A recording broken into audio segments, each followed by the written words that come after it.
I'm Jilly G. Welcome to my kitchen.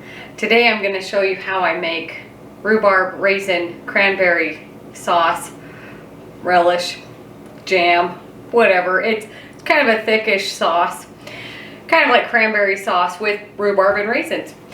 So I've got everything ready. First up is I've got rhubarb fresh from my garden, and I've trimmed it already and washed it, and so it's ready to be cut up, and I've got everything else.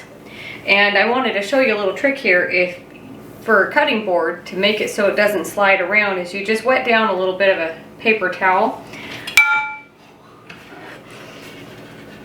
Put your cutting board on there and it doesn't slide around.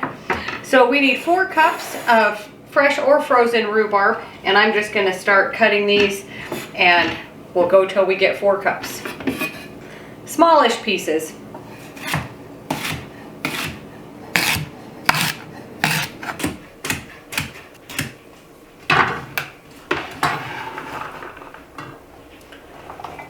That's the last of our rhubarb. I'm doing a double batch, so I need 8 cups of rhubarb, 6 to 8. So it's 3 or 4 for a single batch. I'll give you the recipe for a single batch, but I'm doing double batch today. So 8 cups of rhubarb, 8 cups of cranberries, fresh or frozen, 2 cups of raisins, 2 oranges. We'll get these going, and then I'll show you the rest as we go along.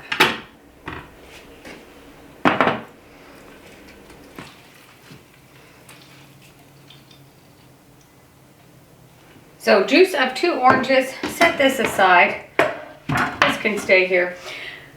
I'm going to bring you in closer and show you how we put it all together and what we're going to do next.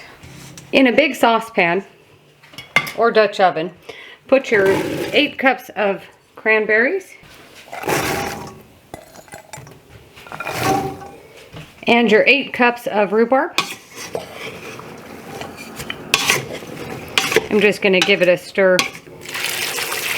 2 cups of water, 1.5 cups of honey. If you want to make this with white sugar, I'll give you the equivalents. So stir this together.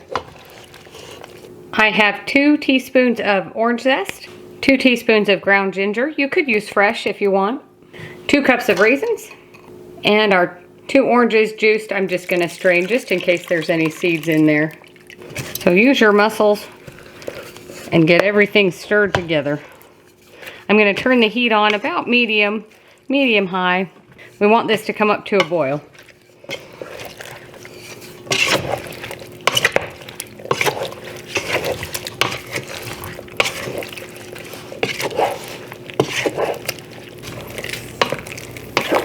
Once this starts to boil, just stir it around. You're going to start hearing the cranberries popping, and that's what we want. We want them to all start popping, and that will thicken this up. And I know it didn't look like there was going to be enough liquid in the beginning, but you can see now how much liquid there is. So stir this until all of the cranberries pop, and you can see the rhubarb is cooking down as well.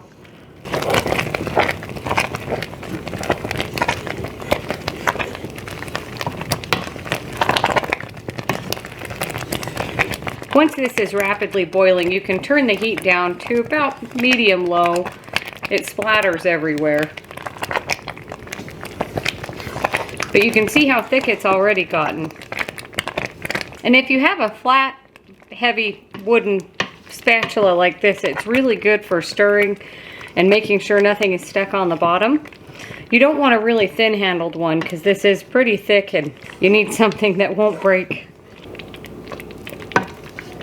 And I'm just making sure all of these cranberries have popped just like that. Again, flat spatula helps to press those against the side of the pan.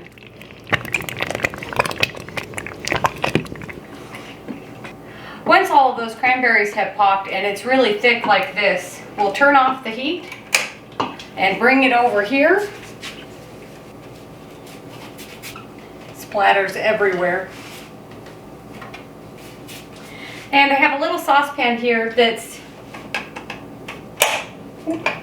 I have a little saucepan here with my lids. I'm not sure if you saw it, but I'm just going to bring those up to a simmer.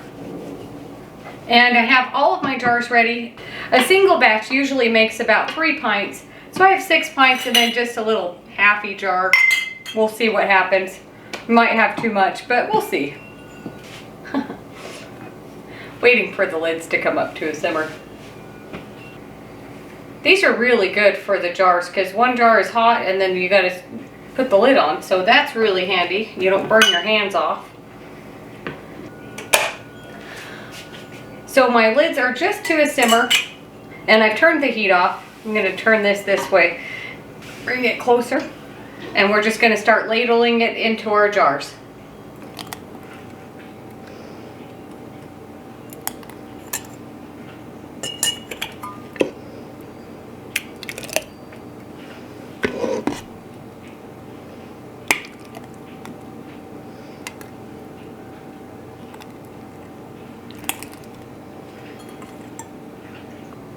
Gonna switcheroo here. Fill up this last little one. It's a messy process.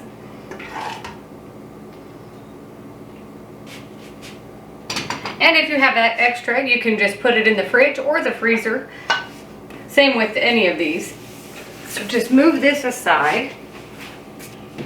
And before you put the lids on, you want to make sure to wipe down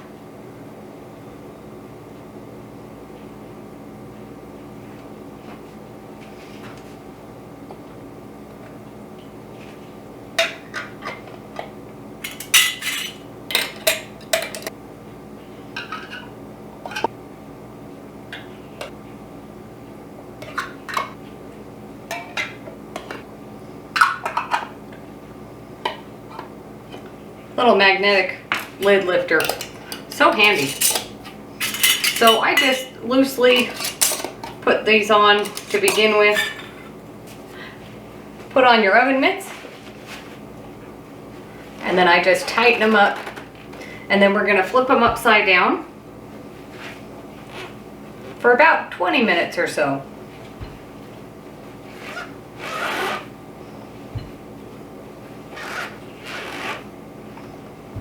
You could water bath these if you want to, or pressure can, however you like to do it. But this is what we're doing today.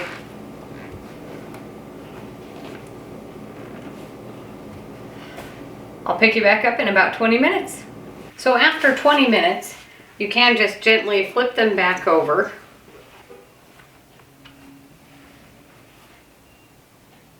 And then we'll let these cool off overnight and they should seal. And if they don't, you can always stick them in the freezer or, in the fridge.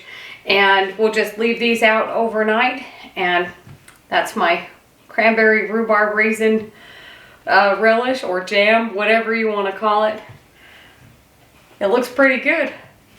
Thanks for watching. Don't forget to like and subscribe, and we'll see you on the next one.